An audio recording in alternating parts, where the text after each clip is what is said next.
Francis, we didn't plan this, but we're dressed to kill, man. We're dressed in a little bit alike tonight, and sort of the off-color suit, but I think we pull it off, huh? Yeah, not bad. I knew that I have interview with a big time brother Kamoto, so I have to level You had up. to go suit shopping. Yeah. You had to find something. Yeah, I have to find something, otherwise I'm gonna look very bad.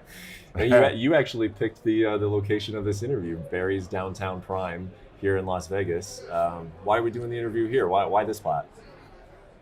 It's a nice interview, so we need a nice place for. So been here a few times, I kind of like love this place. You know, it's a brand new restaurant out here in downtown Las Vegas, the very downtown Prime, and it's just beautiful. Just look around and see everything, the architecture and everything, and the kitchen is the same. The chef is amazing.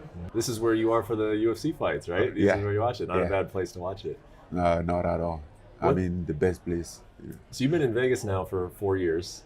Almost 4 years now, yeah. How do you like living in Vegas? I mean, I think about your life and where you started, and then through Spain and then France, and then over here in Vegas. What do you think of living here? I love live here. I mean, I make it a home now. It's kind of like a home now, so I feel like I'm home when I'm in Vegas. You know, obviously, Cameroon is still home because like all my family are back in Cameroon and everything. But when I travel somewhere, then I'm like, okay, I'm going back home. I mean, I'm going back to Vegas because that's how I feel. Is it still surreal to you at times, or is it still, do you think about it like going all the way back to when you were a child living in Cameroon with close to nothing, and then being homeless in France, and then you're sitting in a place like this, like you said, the architecture is beautiful, you got a good suit on, you're eating an expensive steak. Do you think about how much your life has changed, or is it just so much in the past you're living in the present? I think about it all the time, you know, in order to not forget how blessed I am, how great, and then also to be grateful of what I have.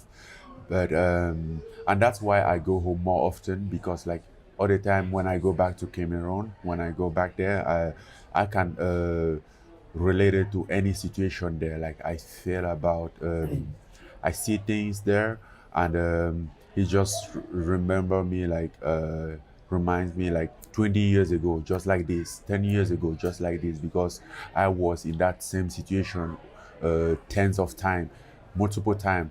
And I think this is the beauty of it, like to be able to visualize my life now, standing on that position is more enjoyable than just like think like, oh, I'm in the middle of this. Because if you let yourself trick, then you're just gonna fall in this like trap of society consumption that all the time need something. Oh, I need a new car, I need a nice house, I need better this, you know, forgetting what you have already. So going back home all the time, seeing people who don't even know what they're gonna eat as a breakfast the next day, I'm like, where I was here not long ago.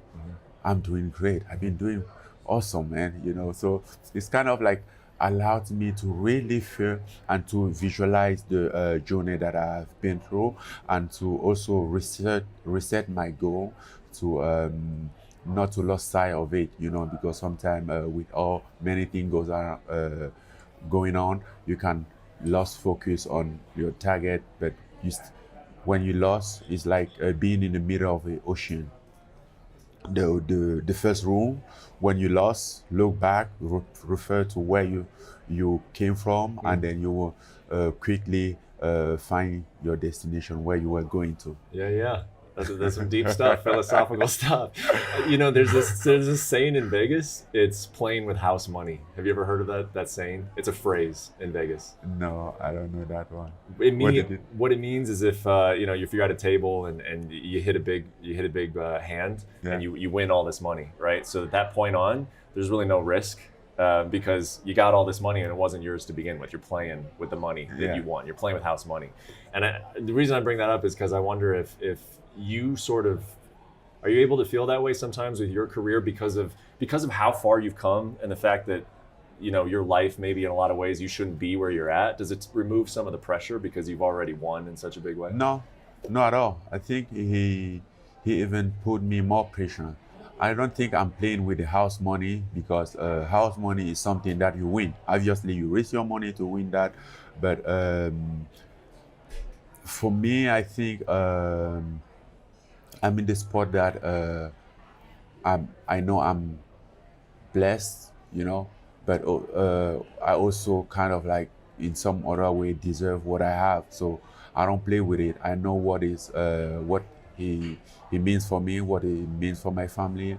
I know what is very important for me, and every time I have to look back, look at my family, look at all those people like expecting me to get better. So at some point I can help them in their situation. I look back at all those stuff.